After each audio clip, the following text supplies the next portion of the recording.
आकाशवाणी का ये पटना केंद्र है। प्रस्तुत है विधानसभा चुनाव पर आधारित विशेष कार्यक्रम चुनाव परिक्रमा।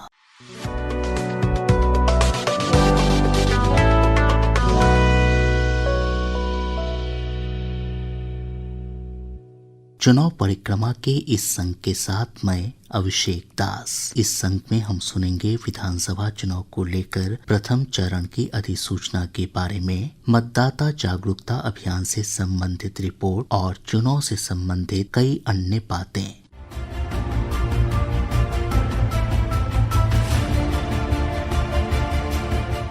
बिहार विधानसभा चुनाव के पहले चरण की अधिसूचना आज जारी हो गई है। इसके साथ ही नामांकन की प्रक्रिया भी शुरू हो गई है। एक रिपोर्ट। पहले चरण में 6 नवंबर को पटना, दरभंगा, मधेपुरा, सहरसा, खगड़िया, मुजफ्फरपुर, गोपालगंज, सीवान, सारण, वैशाली, समस्तीपुर, बेगूसराय, लखीसराय, मुंगेर, शेखपुरा, नालंदा, बक्सर और भोजपुर जिले की 121 विधानसभा सीटों के लिए मतदान होगा। नामांकन की अंतिम तिथि 17 अक्टूबर तक निर्धारित है।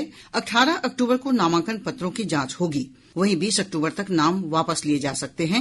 निर्वाचन आयोग ने नामांकन केंद्रों के आसपास कड़ी सुरक्षा व्यवस्था के निर्देश दिए हैं। नामांकन के लिए प्रत्याशी के साथ केवल 3 वाहन और प्रस्तावक सहित अधिकतम 5 व्यक्ति ही जा सकेंगे। पूरी नामांकन प्रक्रिया की वीडियोग्राफी भी की जाएगी। समाचार कक्ष से कामिनी ठाकुर।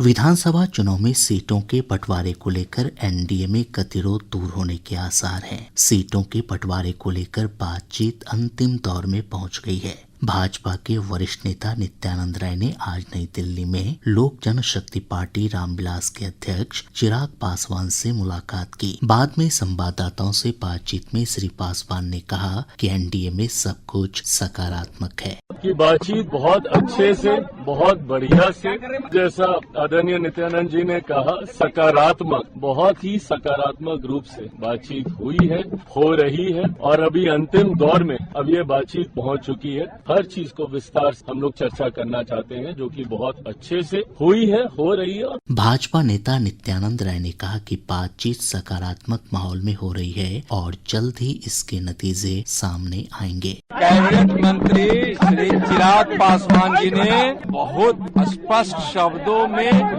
कहा है और बिहार में एनडीए की सरकार बनाने की उनकी मन की जो योजना है उस पर बहुत विस्तृत से आपको बता, सब सकारात्मक है, कहीं कुछ नहीं है। इस बीच जदयू प्रवक्ता नीरज कुमार ने कहा कि एनडीए के 5 घटक दल पूरी तरह एकजुट हैं, कोई नाराज नहीं है। एक ही संकल्प है 5 घटक दल का कि 2025 फिर से नीतीश। तो सीटों का बंटवारा स्वाभाविक रूप से गठबंधन का घटक दल होता है तो उम्मीदें रहती है, लेकिन समय हो जाएगा। कोई नाराज नहीं, मोहब्बत भरा संघर्ष होता है हमारे यहाँ, कहीं नाराजगी नहीं। और सब लोगों ने संकल्प लिया है, खुले मैदान में लिया है संकल्प कि नीतीश कुमार जी को अगला मुख्यमंत्री बनाना है।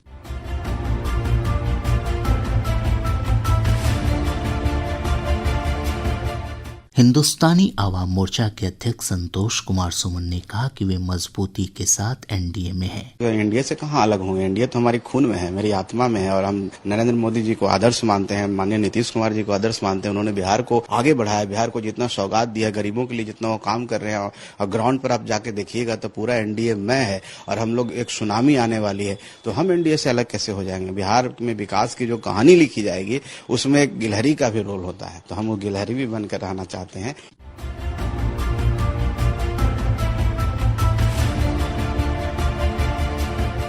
भाजपा की ओर से एनडीए के घटक दलों को मनाने और समझाने का दौर आज भी जारी रहा। इससे पहले आज सुबह भाजपा के बिहार प्रभारी विनोद तावड़े और पार्टी के वरिष्ठ नेता ऋतुराज सिन्हा ने राष्ट्रीय लोक मोर्चा अध्यक्ष उपेंद्र कुशवाहा के साथ बातचीत की। इस दौरान मुख्य रूप से सीटों के बंटवारे को लेकर चर्चा की गई।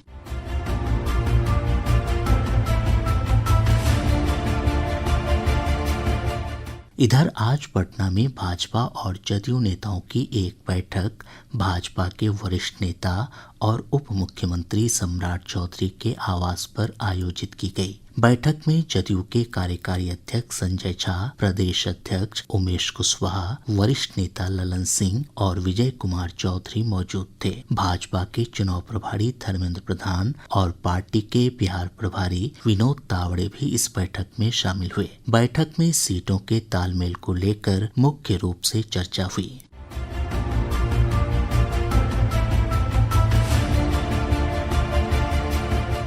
महागठबंधन के घटक दलों के बीच भी सीटों के बंटवारे को लेकर अब तक सहमति नहीं बन सकी है। राजद नेता तेजस्वी प्रसाद यादव ने गतिरोध को समाप्त करने के लिए कल रात विकासशील इंसान पार्टी अध्यक्ष मुकेश सहनी के साथ बातचीत की।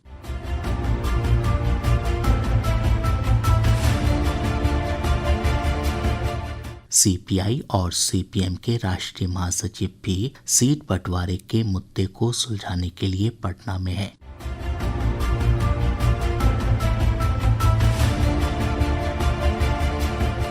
निर्वाचन आयोग ने बिहार विधानसभा चुनाव के दौरान वरिष्ठ नागरिकों और दिव्यांगजनों के लिए वैकल्पिक डाक मतपत्रों की अनुमति दी है। इन श्रेणियों से संबंधित मतदाता चुनाव अधिसूचना जारी होने के 5 दिनों के भीतर फॉर्म 12T के माध्यम से रिटर्निंग ऑफिसर को आवेदन कर सकते हैं। जो पात्र मतदाता इस व्यवस्था का विकल्प चुनेंगे उन्हें मतदान दल मतपत्र वितरित करेंगे, जिससे मतदान की गोपनीयता बनी रहेगी। यह सुविधा वैकल्पिक है और डाक विभाग से अलग है।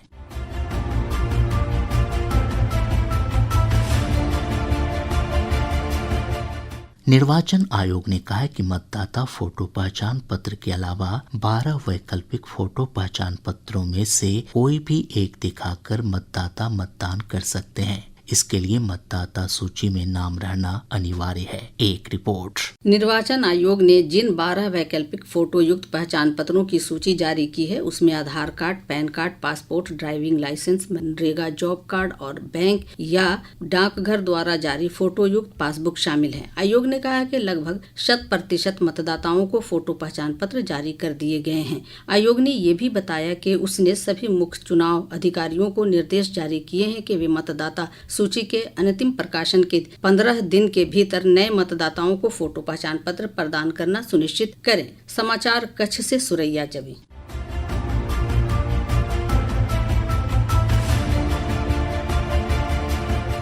मोहनिया से राजद विधायक संगीता कुमारी ने विधानसभा की सदस्यता से इस्तीफा दे दिया है। इससे पहले भभुआ से राजद विधायक भरत बिंद और चेनारी से कांग्रेस विधायक मुरारी गौतम ने भी विधानसभा की सदस्यता से इस्तीफा दे दिया था। वहीं जदयू के वरिष्ठ नेता और पूर्णिया के पूर्व सांसद संतोष कुशवाहा आज राष्ट्रीय जनता दल में शामिल हो गए।